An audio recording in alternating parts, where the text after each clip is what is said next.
Have you ever lain awake near midnight, running the same argument through your head with someone who isn't even in the room? You say the perfect line, you win every point, and somehow you still feel worse than before. That's because you're fighting a battle that only exists inside your own head. And no matter how many times you win it there, you never actually win. Most advice says the fix is simple. Just let it go. Stop thinking about it. But telling an angry mind to calm down is like telling a pot of boiling water to stop steaming just by staring at it harder. So instead, we rehearse. We write the perfect comeback. We imagine the exact moment they finally admit they were wrong. For a few seconds, it feels like justice. Then the scene ends and nothing has actually changed. The person who hurt you may have moved on months ago. They might not even remember what they said. But you're still there at 1 in the morning, holding court in an empty room. The Buddha once told a simple story about two arrows.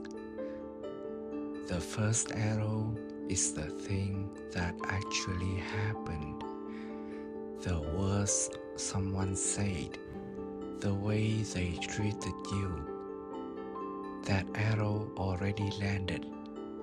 It's already hurt.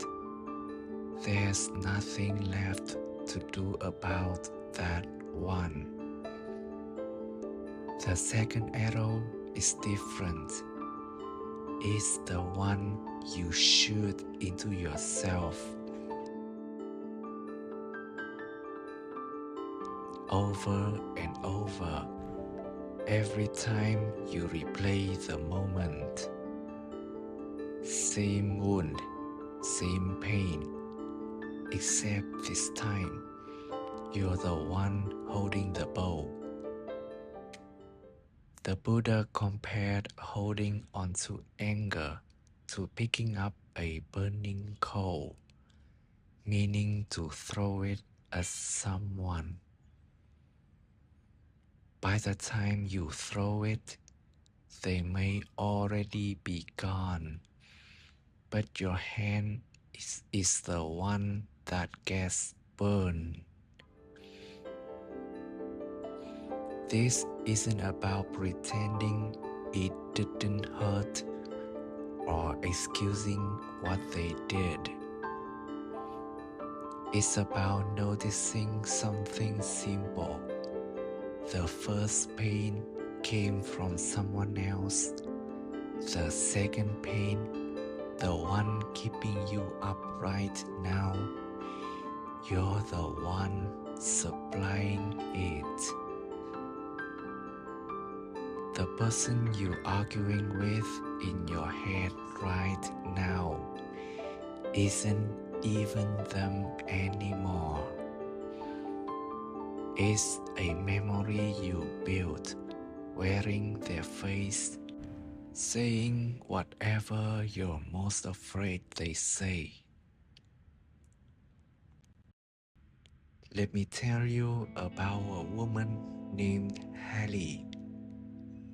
She had a co-worker who kept taking credit for her work, and somehow kept getting away with it. Every night, Hallie would lie in bed and script the confrontation she never actually got to have. Some nights, she won the argument outright. Other nights, she imagined the coworker finally breaking down and apologizing. But every morning, she woke up just as tired as the night before. Nothing was resolved. Nothing had changed.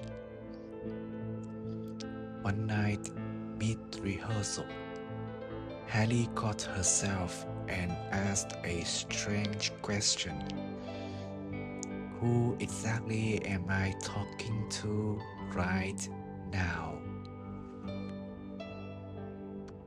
The coworker was at home, asleep, probably not thinking about Hallie at all. The only person losing sleep in that room was her. So she tried something small.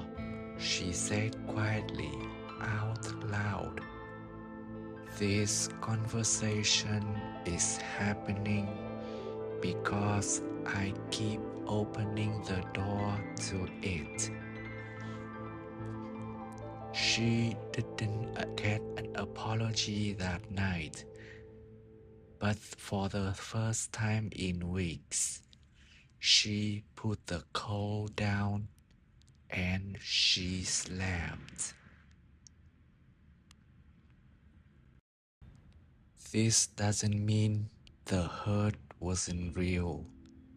It was. It means the version of them living in your head, the one you keep arguing with, isn't the person who actually hurt you. It's a copy you built out of pain, and you're the only one still feeding it. You don't have to win that argument. You only have to notice you're still standing in the ring. The moment you see that clearly, your hand is already loosening around the coal. So tonight, if the imaginary conversation starts again, try this. Notice it, name it quietly. I'm doing it again, and take one slow breath. That's the whole practice. Not winning the argument, just putting it down. If you try it tonight, leave a comment with what you noticed, even one word.